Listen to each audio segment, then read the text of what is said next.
E a gente vai falando essas coisas, né, olhando para o futuro do que nos aguarda. Cara, o Brasil vai passar por um período muito difícil. É horroroso o que nos aguarda. Uhum. E assim, me falaram que tem 700 mil pessoas vendo o Flow agora. Pensem aqui, vocês estão assistindo agora.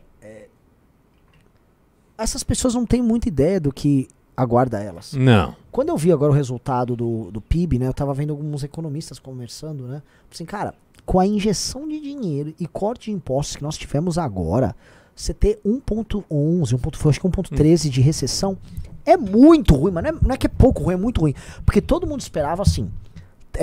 Eu conversei com o Kim sobre isso. Você tem a bomba fiscal que já vai começar em janeiro. Uhum. Por quê? Porque muita coisa que a PEC Kamikaze segurou, ela não pode ficar retida no ano que vem. Gastos enormes. Outra coisa, você teve corte de impostos sem a contrapartida em corte de gastos. Uhum. Então você simplesmente estourou o teto aqui com a PEC Kamikaze e aí tem um rombo só direto da PEC Kamikaze de 400 bi para agora. Fora que tem o problema do corte de impostos no ano que vem. Como é que isso vai ficar? Ninguém tem ideia disso aí. Uhum. Só que você teve os juros que estava até, acho que começo do ano estava em 2%, ele está em 14% e subindo. E já falaram, aliás, falaram uma coisa que você falou, tá? Alguém comentou comigo, um cara, um grande banco americano que trabalha aqui no Brasil, já tá com informações disso e comentou, o Lula vai porrar ainda mais os juros, aquilo que você falou. Mas vai porrar com 20%? Já teve, com o Lula presidente, já teve 25%. Então ele vai tacar-lhe o foda-se. Porque com isso, só para as pessoas entenderem, você aumenta juros, aí você começa a trazer muito dólar, porque é o dinheiro mais fácil do mundo, e aí começa a entrar dólar, aí começa a baixar a taxa de câmbio, você começa a dar uma sensação de riqueza para a classe média, e você começa a pegar as pessoas que têm dinheiro, fica fácil você ganhar dinheiro se você já tem dinheiro, porque você pega 100 mil reais, coloca num CDB e daqui a 4 anos você tem 200 mil reais. Sim. Então, a sensação de uma cultura rentista que nós temos é muito boa. Só que, por outro lado, para que você vai investir em alguma coisa? Para que você vai abrir uma padaria? Para que você vai abrir uma filial? Melhor você pegar o teu dinheiro e deixar rendendo no banco. A concorrência é muito desleal. Só que a economia brasileira... porque economia, vamos lá. Qual que é a função da economia? É gerar bem-estar. A ciência econômica ela se desenvolve para gerar um bem-estar às pessoas.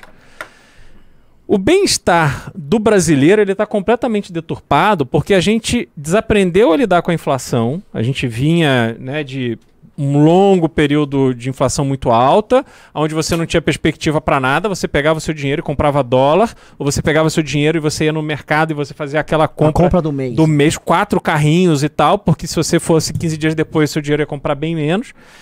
Então essa era a realidade. A gente curou isso com o Plano Real 94. Só que de 94 para cá, a economia ela está lentamente perdendo o controle. As pessoas não percebem isso, porque quando ela se dá dessa forma lenta, como é que é? Acho que é o sapo, né? Que você não... Põe na água quente que vai cozinhando. Se você jogar o sapo na água quente, ele pula e vai embora. Se põe na fria... Exatamente. Se você põe a fria e liga o fogão para esquentar a água, aquilo vai esquentando, ele não percebe e de repente ele morreu. É isso que acontece com a gente. A inflação está subindo muito, a gente está perdendo o poder de compra já há muitos anos. E boa parte desse apoio, na minha leitura, boa parte desse apoio ao bolsonarismo é um retrato disso. As pessoas estão vivendo uma vida ruim, com uma perspectiva de futuro ruim, e isso faz com que elas se revoltem, sobretudo as pessoas mais velhas, e a gente vê um apoio maciço dos idosos ao Bolsonaro, porque a vida dos idosos está uma merda. Quando... eu tenho 2 filhos pequenos, Renan, e eu penso o seguinte, cara, como é que eu vou dar para eles a mesma base que eu tive dos meus pais, assim, para eles começarem a vida, eu tenho que pagar uma educação boa, que tá cada vez mais cara. Muito cara. Eu tenho que permitir que eles, tenham um apoio no começo da vida para eles se encaminharem. Então, cara, como é que isso vai acontecer? Eu não sei. Entendeu? Porque a coisa só piora. Quando eu olho, eu tenho uma fixação, assim, de organizar a minha vida para o futuro, Tá impossível, entendeu? E aí você vê os idosos que já estão idosos, que já não estão mais trabalhando, que já não tem mais renda, que tá vendo a poupança que eles fizeram cada vez valer menos. Essas pessoas estão no desespero e elas acreditam essa frustração ao PT, e a resposta que elas têm é apoiar incondicionalmente ao Bolsonaro, que vai vencer aqueles vagabundos que roubaram o futuro e o presente delas. Então, quando você tem esse tipo de cultura no Brasil, onde a gente não consegue mais reagir à inflação e à perda do consumo, como acontecia na época de uma inflação bombando e que todo mundo estava se virando, porque aquilo era muito óbvio.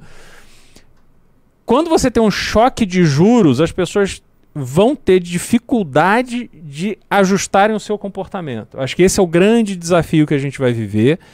E o efeito disso ele é muito nocivo, porque a gente vai, de novo, com uma política de juros altos, tirar a perspectiva do jovem compreender que ele tem que correr risco, ele tem que abrir uma empresa, ele tem que se virar para ter algum negócio que seja um pequeno comércio e tal, porque simplesmente não vai valer a pena você ter uma empresa no Brasil. Não, nenhum sentido. Aí, não existe nenhum incentivo para você investir em nada. Em nada. Entendeu? E outra coisa, se você vai ter taxa de juros de 25%, o crédito ao empresário, aquela pessoa que investe e dá emprego, fudeu. É o que? Vai ser quanto? Uns 45% ao ano?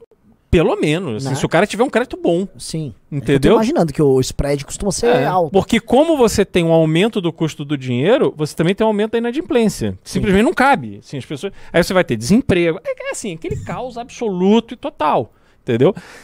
O Lula, naquela época, ele começou a trazer dinheiro de chinês, ele começou a trazer um fluxo de investimento para cá. Teve o boom das commodities também naquela época. Foi isso. É que o boom da commodity, as pessoas têm uma certa ilusão. Como a gente não tem indústria de transformação da commodity, a gente exporta o grão de soja, a gente não exporta o óleo de soja, digamos assim, o boom das commodities é bom para o agricultor.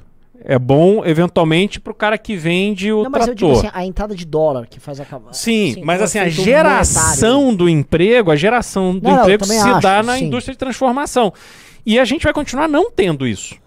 Entendeu?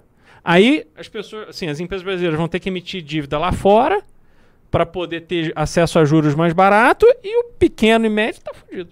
Sim. Entendeu? Então, assim, a dinâmica é horrorosa que espera a gente. Agora, vamos ter aquela sensação de, puta, o dólar mais baixo, porra, aí você faz a conta do iPhone, é bem mais barato você comprar lá fora, aí o contrabandista começa a ganhar dinheiro, e assim vai, assim, é o velho Brasil de sempre, que não vai nos levar a lugar absolutamente nenhum, só vão ser mais 4 anos atrasando a nossa vida como nação, e a gente vai demorar mais 20 anos para se curar de mais 4 anos de uma cagada econômica. Que merda, né, cara? Que merda, total. Assim, é um país sem futuro. Nesse cenário, o cara é um país sem futuro. Quem você acha que numa crise dessas pode se ferrar mais? O Bolsonaro ou o Lula? Eu acho que o Bolsonaro tende a se ferrar mais. Porque há uma grande expectativa que se o Lula ganhar, as pessoas vão acreditar todo o desastre econômico no fato do Lula ter ganho. Sim. E que o Bolsonaro seria muito melhor. Sim. Como a crise vai acontecer independente de quem ganhar, uma crise no colo do Bolsonaro vai fazer cair por terra toda aquela grande expectativa de que ele... E não dá para dizer, porque assim, o Bolsonaro já tem um Congresso. O Bolsonaro ganhando vai ter a presidência da República. Como é que você vai dizer que a responsabilidade não é dele? Essa justificativa fica muito difícil. Se surgirem novas lideranças para combater isso de uma forma eficiente, eu acho que o bolsonarismo vai perder muito mais do que perderia o PT, que sempre vai ter metade da população ali defendendo, apesar de tudo, porque é só a gente ver o resultado da eleição com Haddad, eu acho que pro Bolsonaro vai ser pior. Não vai ter a pandemia para ele culpar também, né? Não vai ter nada, assim, vai ter que matar no peito, entendeu? Você precisa estar no Congresso do MBL. Eu vou deixar o link no comentário fixado e você precisa estar lá.